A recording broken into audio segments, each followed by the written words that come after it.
Hadirin dan hadirat, nggak panjang-panjang deh ya. Yang penting berkahnya maulid kita dapetin, amin. Rasulullah SAW itu diutus oleh Allah ke daerah yang konflik, ke daerah yang penuh dengan masalah. Apa masalahnya? Masalahnya di zaman jahiliyah itu perang antara suku, perang antara suku. Nggak heran kalau di sini sih ya kalau perang ya. Kayaknya kalau di sono antara suku, di sini antara kampung. Tapi alhamdulillah udah bersih, amin. Iya dong, cerdas namanya, ya gak? Cerdas. Masa bangsa kita mau dibohongin terus, kita mau diadu domba terus, ya gak? Biar pinter kitanya. Nah, ini Rasul SAW diutus oleh Allah di daerah yang penuh masalah. Pertama, daerah itu selalu ada konflik di dalam perang antar suku. Yang kedua, daerah itu adalah daerah yang tandus. Ini Mekah nih, tandus, air susah, gersang. Yang ketiga, umumnya banyak orang-orang miskin, banyak orang-orang yang gak punya. Nih daerah Mekah. Belum lagi di situ yang kuat itu menindas yang lemah. Yang lemah kerjaannya menjilat. Ini kalau presiden ditaruh di daerah seperti itu, bingung. Mau ngebenerinnya bingung. Profesor yang hebat mau ngebenerin daerah itu bingung. Belum lagi watak-watak yang keras pada saat itu. Ini Allah Subhanahu wa taala mengutus baginda Rasul sallallahu alaihi wasallam ke daerah yang seperti itu. Coba. Ini kita nih numpang tanya, merdeka kita ini sudah berapa tahun? 80 tahun. Ini kemerdekaan bangsa kita sudah 80 tahun. Mestinya kita udah jadi raja negara di dunia. Betul? 80 tahun udah kenyang. Belum lagi negara kita negara yang kaya. Belanda ngejajah kita kenapa? Karena palawija. Tanam-tanamannya yang banyak, yang hebat, yang bagus-bagus. Daerah kita subur, alhamdulillah. Di sana tandus. Mau bikirin ekonomi dari mana? Mau ngebangkitin dari mana? Ini kalau profesor aja juga yang palanya udah botak, belum tentu bisa di situ. Tapi Allah Subhanahu wa taala buktikan Rasul sallallahu alaihi wasallam diutus oleh Allah di daerah yang seperti itu 23 tahun selesai masalah.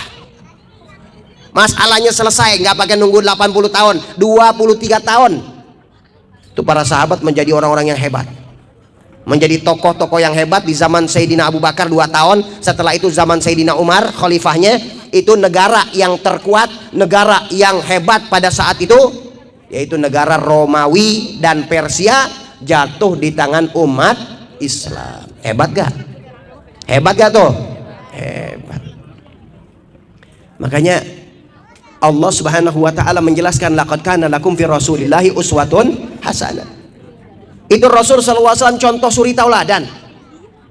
Nih kita nih negara mau maju, ikuti Nabi. Nggak bakal salah. Rasul Allah kasih PR dari negara yang parah, yang tandus, yang gersang, yang miskin menjadi negara yang emas, menjadi hebat. 23 tahun. Ini kalau kita ikut Nabi, ya sebentar udah. Sebentar ini negara maju. Mau gak ikut Nabi? Mau atau tidak? Kayaknya lagi khusyuk makan semangka nih. Ya Bu ya. Bu, apa kabar?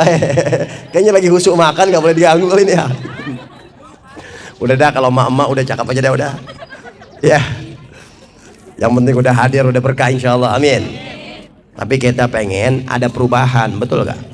Kita pengen nih anak-anak kita nih yang hadirin ini nanti 10, 15, 20 tahun yang akan datang dia yang mimpin negara ini, amin. Dia yang mimpin bangsa ini, amin. Yang di sono Siapa direkturnya? Orang-orang kita. Amin.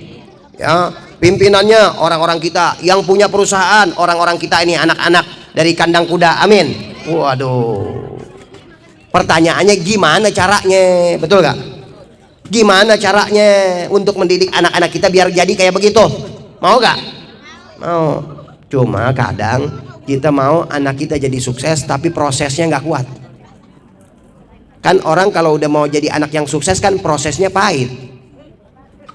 Prosesnya pahit, nggak mungkin enak-enak terus bisa jadi, enggak. Prosesnya pahit, diantaranya apa? Belajar yang rajin. Atau terkadang harus mondokin anak jauh dari orang tua. Kadang mondokin anak, anaknya lagi betah-betah, ibunya nangis terus. Bukan ibu-ibu sini si pendekar. Amin. Tahu gak Imam Syafi'i? Kenal gak sama Imam Syafi'i? Bu, Imam Syafi'i kenal gak kita? Kenal lah, kita kan mazhabnya Syafi'i, betul. Itu Imam Syafi'i waktu belajar. Waktu Imam Syafi'i belajar, Imam Syafi'i ini udah gak ada abahnya, jadi ibunya. Ibunya pesan sama Imam Syafi'i, ya bahasa bebasnya kita, nak, belajar yang bener ya. Kamu jangan pikirin pulang, ntar ketemu ibu di akhirat aja. Paham? Nih Imam Syafi'i dipesan sama ibunya gitu. Belajar sono yang bener. Jangan pikir-pikirin pulang ketemu ibu. Pokoknya ntar ketemu ibunya di akhirat. Makanya jadi Imam Syafi'i. Jadi ulama besar. Kenapa? Godokannya mateng. Ya. Olesannya cakep, pendidikannya bagus, mentalnya dididik yang rapi, mentalnya dididik yang bagus, makanya jadi Imam Syafi'i. Karena jangan sampai nih, ini bibit-bibit unggul banyak di bangsa Indonesia. Bibit unggul banyak orang kita orang-orang pinter. Banyak orang-orang kita cerdas, cuma sayangnya bibit unggul tapi ditanamnya enggak di tanah yang subur tapi di aspal. Paham maksudnya? Bibitnya bibit unggul tapi tidak dididik baik.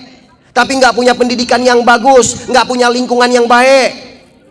Ini makanya nih mahal nih adanya maulid nih, menciptakan lingkungan yang baik. Dengan adanya maulid ada nasihat, ada gosidah, turunnya rahmat, insya Allah dapat berkah semuanya, amin. Ya hadirin dan hadirat, dadah. Ayo intinya dari maulid ini, ayo apa yang kita bisa perbuat? Kita jaga lingkungan. Bagaimana caranya ngaji biar terus rajin. Anak-anak kita ini pesantren-pesantren, yang nggak pesantren pengajian-pengajian dikontrol terus biar ikut pengajian. Insya Allah jadi berkah dunia akhirat, amin ya rabbal. Mudah-mudahan Allah maafkan dosa kita, jadikan ilmu kita manfaat, hati kita senantiasa dibimbing oleh Allah Subhanahu wa taala dunia dan akhirat, amin ya rabbal alamin. Dah sampai sini aja. Mudah-mudahan sehat afiat semuanya. Hadza wal afu minkum. Assalamualaikum warahmatullahi wabarakatuh. Bismillahirrahmanirrahim. Fatihah.